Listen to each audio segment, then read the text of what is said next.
बिस्मिल्लाहिर्रहमानिर्रहीम। अस्सलाम वालेकुम। मेरा नाम डॉक्टर मोहम्मद ज़ीशान अहमद रज़ा है। मैं एंड्रोलॉजिस्ट और एंडोयूरोलॉजिस्ट हूँ। आज की वीडियो का मौजू ये है कि क्या वेरिकोसील एज़ोस्पर्मिया कर सकती है। ये एक बहुत इम्पॉर्टेंट मौजू है जिसके बारे में बहुत मुख्तसर मालूमात मैं आपके साथ शेयर करूँगा। सबसे पहले हम ये देखते हैं कि एज़ोस्पर्मिया ये किस मर्ज़ का नाम है। एज़ोस्पर्मिया एक ऐसी कंडीशन है जिसमें मर्द में मनी का अखराज यानी इजैकुलेशन तो होती है, लेकिन इस मनी के अंदर जरासीम शामिल नहीं होते या जरासीम मौजूद नहीं होते। इस बीमारी, इस डिसऑर्डर या इस डिजीज को एज़ोस्पर्मिया कहते हैं। ये मर्दों में बांझपन की एक काफी बड़ी वजह है। इस वीडियो के अंदर मैं वेरिकोसील रिलेटेड एज़ोस्पर्मिया यानी वेरिकोसील की वजह से होने वाले एज़ोस्पर्मिया पे बात करना चाहूँगा। एज़ोस्पर्मिया की बहुत ज़्यादा तफसीलात में हम इसमें नहीं जाएंगे, सिर्फ हम एज़ोस्पर्मिया की दो इकसाम को समझने की कोशिश करेंगे ताकि इस वीडियो बनाने का मकसद हल हो जाए। एज़ोस्पर्मिया की बाकी सारी तफसीलात हम किसी और वीडियो में डिस्कस करेंगे। एज़ोस्पर्मिया की दो इकसाम होती हैं यानी टू टाइप्स होती हैं। पहला वाले को हम कहते हैं ऑब्स्ट्रक्टिव एज़ोस्पर्मिया। ऑब्स्ट्रक्टिव एज़ोस्पर्मिया का मतलब यह है कि वो एज़ोस्पर्मिया जिसके अंदर मनी में जरासीम की शमूलियत ना होने की वजह कोई रुकावट हो, जैसा कि इसके नाम से जाहिर है। यानी जरासीम पैदा हो रहे हैं लेकिन वो मनी में शामिल नहीं हो पा रहे। इसको कहते हैं ऑब्स्ट्रक्टिव एज़ोस्पर्मिया। यानी इसमें जरासीम गोलियों में पैदा हो रहे होते हैं, यानी जरासीम की प्रोडक्शन या स्पर्मेटोजेनेसिस हो रही होती है लेकिन वो बाहर नहीं आ रहे होते। ये होगी एक किस्म। दूसरी किस्म को हम कहते हैं नॉन ऑब्स्ट्रक्टिव। नॉन ऑब्स्ट्रक्टिव का मतलब होता है बगैर रुकावट वाला एज़ोस्पर्मिया।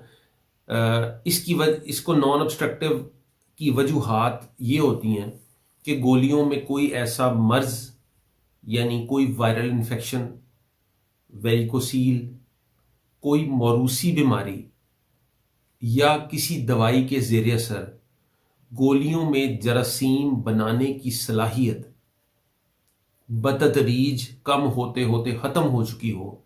इसको हम नॉन ऑब्स्ट्रक्टिव एज़ोस्पर्मिया कहते हैं। ये इसकी दूसरी किस्म है। किसी भी किस्म के इलाज में जाने से पहले सबसे अहम बात यह है कि इस ऑब्स्ट्रक्टिव और नॉन ऑब्स्ट्रक्टिव के दरमियान सबसे पहले फ़र्क को इस्टेब्लिश किया जाए, कायम किया जाए कि ये रुकावट की वजह से एज़ोस्पर्मिया है या जरासीम ही अंदर पैदा नहीं हो रहे। तो ये सबसे इंपॉर्टेंट चीज़ है इस वीडियो के अंदर, इस फर्क को समझना कि जरासीम प्रोड्यूस हो रहे हैं और बाहर नहीं आ रहे, तो ये ऑब्स्ट्रक्टिव एज़ोस्पर्मिया। अगर जरासीम प्रोड्यूस ही नहीं हो रहे, अंदर किसी बीमारी के असर से पैदा ही नहीं हो पा रहे, तो ये non obstructive azoospermia. Obstructive azoospermia का इलाज अलग है, नॉन ऑब्स्ट्रक्टिव एज़ोस्पर्मिया का इलाज अलग है। तो यहां इस वीडियो में इस तफसील को बताने का मकसद ये था कि इस सवाल का जवाब तलाश किया जाए कि क्या वेरिकोसील नॉन ऑब्स्ट्रक्टिव एज़ोस्पर्मिया कर सकता है या नहीं कर सकता है। क्योंकि अगर ऑब्स्ट्रक्टिव एज़ोस्पर्मिया है तो इसका मतलब तो यह है कि जरासीम अंदर पैदा तो हो रहे हैं लेकिन बाहर नहीं आ रहे, रास्ता बंद है, इसका रास्ता खोलना पड़ेगा। लेकिन नॉन ऑब्स्ट्रक्टिव में यह है कि वेरिकोसील ने इतने बुरे असरात गोली में मरतब किए हैं कि गोली में जरासीम पैदा करने की सलाहियत ही खत्म हो गई।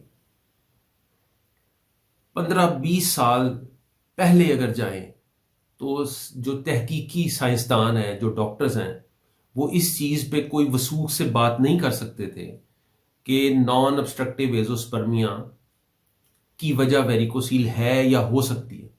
लेकिन 20 साल पहले, तकरीबन 15-16 साल पहले, ये बात प्रॉपर तरीके से तय हो गई है, इस्टेब्लिश हो गई है, किताबों में आ गई है कि नॉन ऑब्स्ट्रक्टिव एजोस्पर्मिया की वजह वेरिकोसील कंफर्म्ड है, और यही वो बीमारी है जो आहिस्ता आहिस्ता आहिस्ता आहिस्ता गोलियों पे असरअंदाज होते होते उसकी जरासीम पैदा करने की सलाहियत को ख़त्म कर देती है।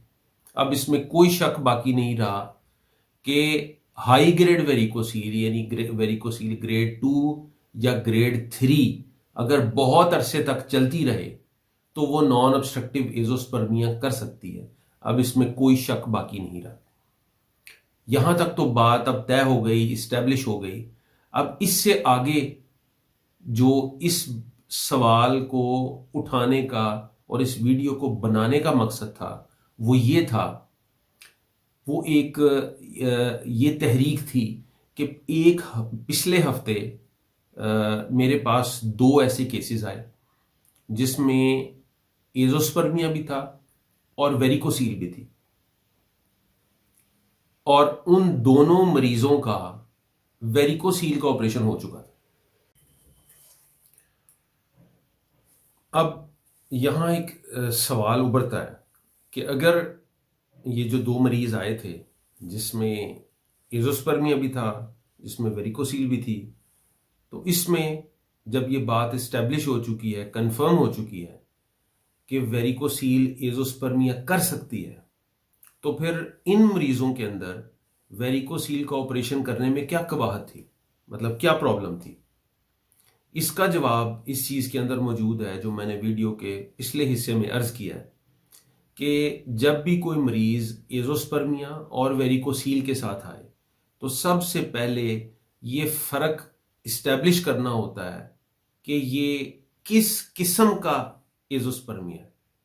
आया ये ऑब्स्ट्रक्टिव एजोस्पर्मिया है या ये नॉन ऑब्स्ट्रक्टिव एजोस्पर्मिया है। अगर इसका पता कैसे लगेगा? इसका पता इस चीज से लगेगा कि गोली के अंदर सुन करके एक छोटा सा पीस ले लेते हैं जिसको टेस्टिकुलर बायोप्सी कहते हैं, या नीडल के रास्ते सुई डाल के उसके अंदर उसका पानी निकाल के चेक कर लेते हैं कि अंदर जरासीम मौजूद हैं या जरासीम मौजूद नहीं है। अगर जरासीम अंदर मौजूद हैं तो मामला आसान हो गया। अब हमने सिर्फ ये देखना है कि जरासीम के रास्ते में किस जगह रुकावट है कि वो मनी में शामिल नहीं हो पा रहे। उसके लिए हम कुछ टेस्ट वगैरह करवाते हैं और उसके बाद हम वो रास्ता खोलने के लिए जो ऑपरेशन करते हैं, जो बाईपास एक रास्ता बनाते हैं, उसको कहते हैं माइक्रोवेजोएपिडिडमोस्टमी। इसके रास्ते ऑब्स्ट्रक्टिव एजोस्पर्मिया का मसला हल हो जाता है। अब अगर दूसरी तरफ आए जो कि नॉन ऑब्स्ट्रक्टिव एजोस्पर्मिया है, जिसके अंदर जरासीम सुई के रास्ते भी नहीं मिले, जिसके अंदर बायोप्सी में भी जरासीम नहीं मिले और साथ वेरिकोसील मौजूद है, तो इसका मतलब यह है कि इस तरह के एजोस्पर्मिया की वजह वेरिकोसील हो सकती है और इसमें वेरिकोसील के ऑपरेशन का फायदा है अगर गोलियों का साइज एक खास हद से नीचे नहीं गया, यानी गोलियां मुकम्मल नहीं सुकड़ के खत्म हो गई, तब उसके अंदर वेरिकोसील के ऑपरेशन की गुंजाइश मौजूद होती है, बल्कि ये काफी हद तक ये हेल्प करता है। वो मरीज जो मैंने पिछले 10-15 साल में ऑपरेट किए हैं और उनमें ये कंडीशन थी कि गोली का साइज किसी न किसी हद तक मौजूद था, गोली अच्छी हालत में थी और नॉन ऑब्स्ट्रक्टिव एजोस्पर्मिया था और वेरिकोसील भी थी, उसके अंदर वेरिकोसील का ऑपरेशन करने से तकरीबन 50% लोगों में जरासीम आ गए, यानी जरासीम नॉन ऑब्स्ट्रक्टिव एजोस्पर्मिया का इलाज हो गया। अब बात फिर वापस उसी पे आते हैं कि जिन 2 मरीजों का मैंने जिक्र किया, वो दोनों मरीजों में प्रॉब्लम ये था कि उन्होंने बिना फर्क मालूम किए कि ये रुकावट की वजह से एजोस्पर्मिया है या बगैर रुकावट की वजह से है, उनका वेरिकोसील का ऑपरेशन कर दिया गया। अब सपोज अगर वो रुकावट की वजह से एजोस्पर्मिया हुआ तो वेरिकोसील का ऑपरेशन फायदा नहीं देगा। वेरिकोसील का ऑपरेशन सिर्फ तब फायदा देता है एजोस्पर्मिया में जब जरासीम अंदर मौजूद ना हो, यानी वो नॉन ऑब्स्ट्रक्टिव एजोस्पर्मिया हो। तो एक it's a kind of public service message कि जब भी किसी मरीज का एजोस्पर्मिया हो, यानी मनी के अंदर जरासीम नहीं आ रहे और मनी आ रही है और उसके साथ वेरिकोसील मौजूद है, तो सबसे पहले गोलियों के अंदर से जरासीम निकाल के ये इस्टेब्लिश करना जरूरी है कि ये कौन सी वैरायटी है एजोस्पर्मिया की। अगर जरासीम अंदर मौजूद है तो उसका रास्ता खोलना चाहिए, अगर जरासीम अंदर नहीं मौजूद तो वेरिकोसील का ऑपरेशन करना चाहिए।